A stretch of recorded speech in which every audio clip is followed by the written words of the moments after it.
During the first console wars of the 1980s, the companies competing weren't Sony and Microsoft. They were Atari, Nintendo, and Sega. Atari introduced the Atari 5200 console in November 1982 and discontinued it in May 1984 after 18 short months and selling a little more than a million units. Sales performed a little better with their 7800 selling 3.7 million units from 86 to 90, but it was nothing compared to the NES that sold in the US from 85 to 95 and under the name Famicom in Japan from 83 to 2003 and having a total worldwide sales volume of 61.9 million consoles.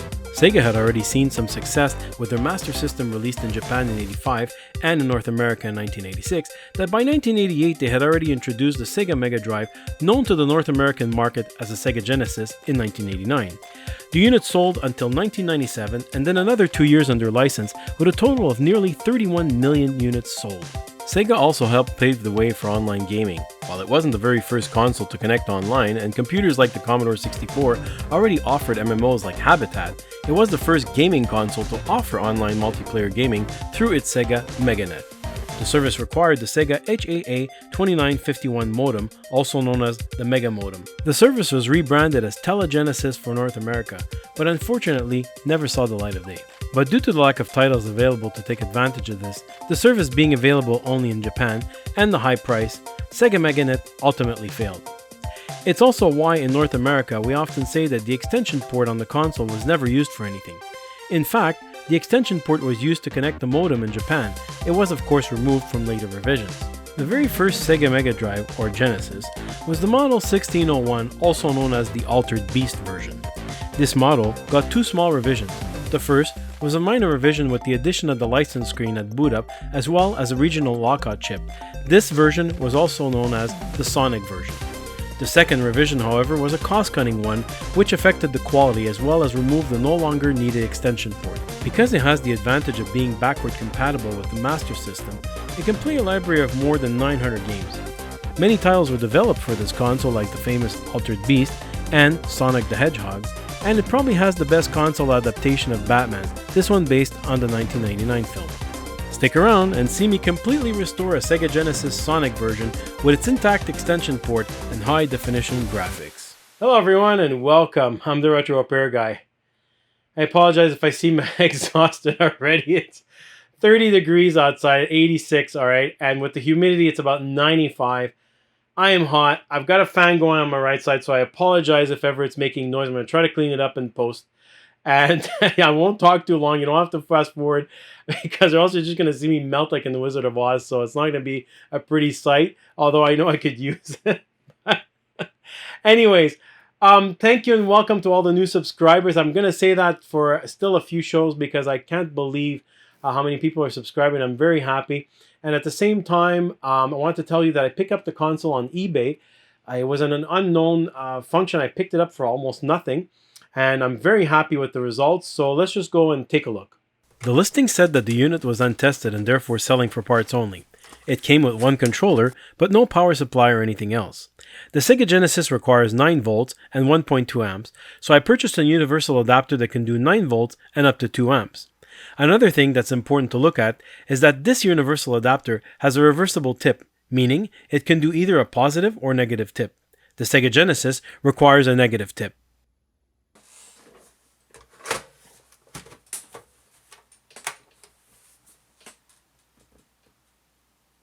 The unit seems to power on, but unfortunately nothing appears on screen. I tried several more times and even cleaned the port with some contact cleaner, but the screen was always blank. So let's go ahead and open it up. Yeah, for those who are interested, these power supplies, these universal power supplies like that, I really like them. They come with a bunch of, here I'll show you, a bunch of little adapters that fit different kind of holes. And you can switch them around, okay? As I explained in the video,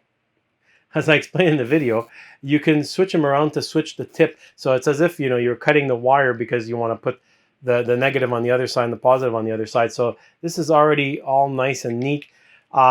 It can go up to 2 amps, so you can do pretty much a lot of little components like that, a lot of the consoles and stuff. And you go all the way also to 12 volts, from 3 volts all the way to 12 volts and up to 2 amps. So it's a pretty good little unit. It's even got a USB port underneath. So I really like these. and they don't heat up. Nothing.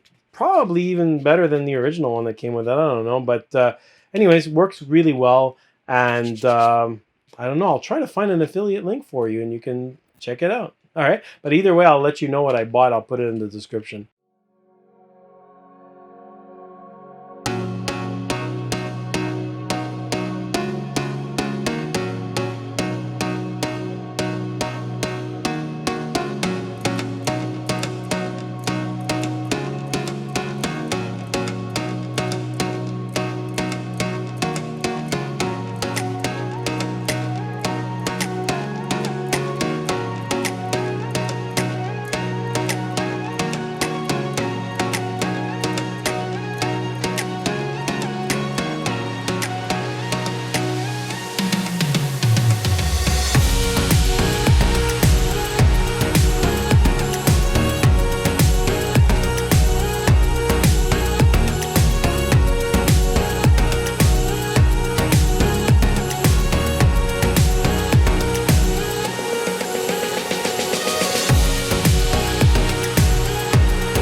I begin by removing all the old capacitors on the board.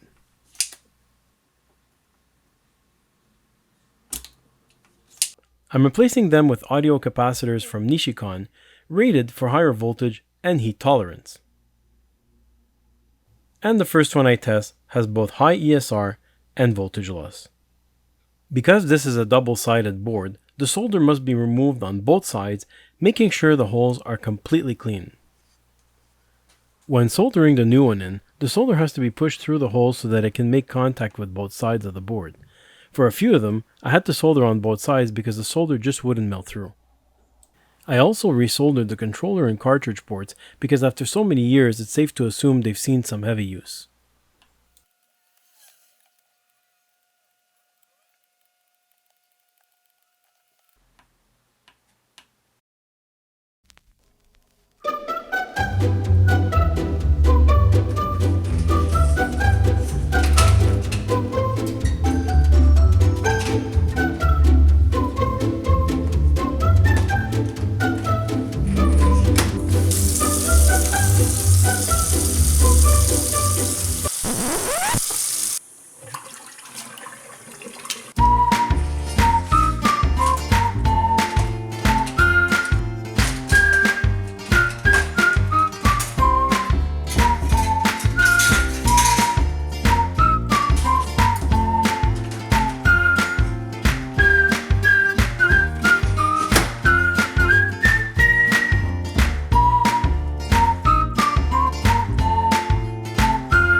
Okay, just because I have to, I guess. A little word of warning. I don't want to hear. I saw it on the retro repair guy. He puts his stuff in the dishwasher, and it blew up. It's his fault. No, it's not my fault. All right. So, you put it in the dishwasher at your own risk. But again, it's not the dishwasher that's going to ruin. It's how you do things. So you can use soap. The soap is anti-corrosive. You want to air dry only, no heat. And the other thing is, I don't even leave it in there. I just pull the dishwasher open as soon as it's finished washing, okay? Yes, you want to air dry it, but you want to also blow the water from underneath the chips and stuff like that, okay? There's always water that gets behind, not behind, but underneath the chips and the motherboard, right? There's little spaces there. Everywhere there's little crevices, space. You want to blow the water out, all right? Water is conductive. You want to make sure you blow it out. Now, I've put a link in the description. Yes, it's an affiliate link. It's a beautiful little blower. I don't like compressors because they have water that comes out of them. Even when you got a filter, there's always a little bit of water that comes out. On top of that, what happens with compressors, if your PSI is too high, you're just going to blow the components right off, right? Especially when you're dealing with surface mount components on a small, on motherboards that have for computers, for example, excuse me.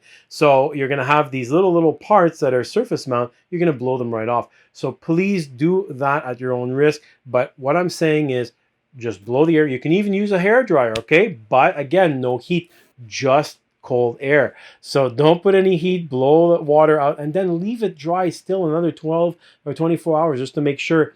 And then plug it in, all right? Buy yourself an old motherboard or go through all your crap and use that before you do something important that you want to restore. Now, I've done it a few times, so I'm not worried. I know what I'm doing, but just do that before you put something important inside and ends up melting or something and you blame me because you saw the show, all right? Here's the result from the dishwasher and the completed work with the joystick and cartridge ports resoldered.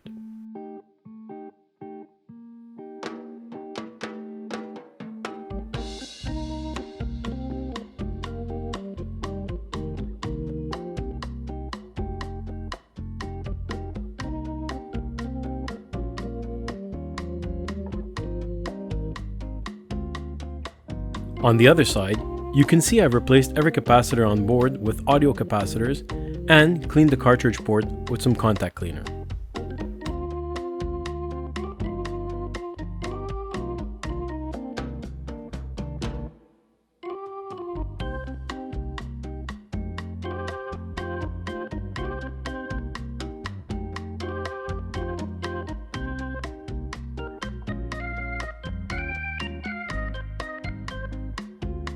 And while I know many would say to remove it or do a mod, I like restoring things to their original state, so I'm redoing the soldering on the RF modulator before putting it back in and cleaning the switch with some contact cleaner.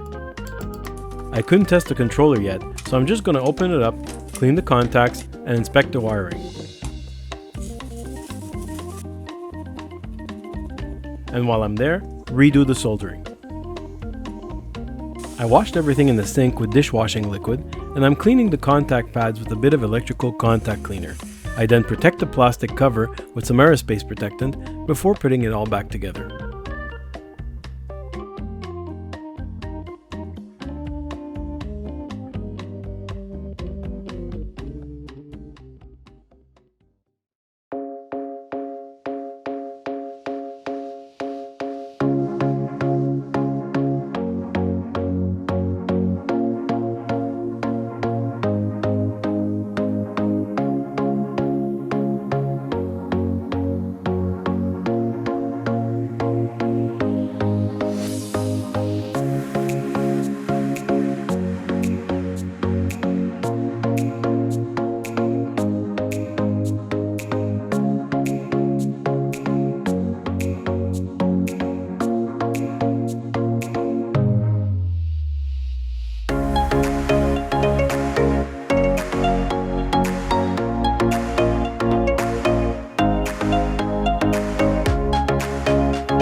I also filmed this without the studio lights to show you how clean and crisp the screen is even though it's going through the RF signal.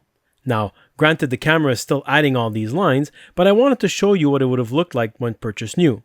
Changing all the capacitors on the board and redoing the soldering on the RF module certainly makes a difference.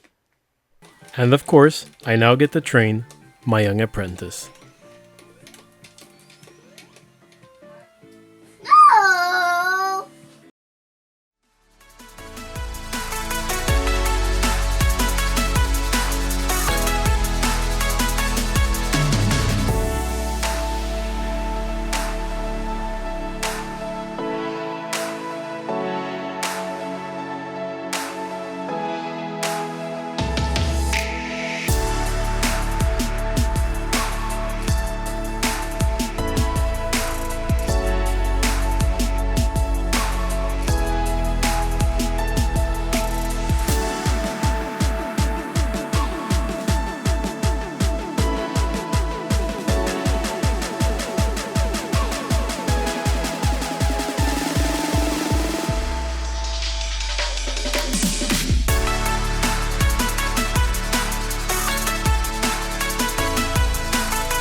Alright, so I told you I won't be talking too long today, and I'm just very happy. Sega Genesis, you might have noticed I'm missing the little panel here, but who cares, because I intend to get the CD that goes underneath, and with all the capacitors changed, it should last a little while. Now, I didn't change the 2 voltage regulators that you saw on the slide. They didn't look like they heated up at all. They were testing fine, and they were good Motorola ones. Now, they're the same that are in the Commodore 64, except that the Commodore 64 and some of the VIC-20s. But the thing is that Commodore 64, they were using really cheap components sometimes, and they do heat up a lot. So a lot of them are prone to failure, so I changed them for Motorola or Texas Instrument ones when I find. But I didn't change them in here because there was no need to. But everything else has changed. Everything else is clean. Should last a little while. I'm very happy with this unit, and I'm not getting rid of it. Yes, I know. I don't get rid of anything, do I? But anyway, I just want to say thank you so much, everybody, for watching. And please hit the notification button, subscribe, everything I got.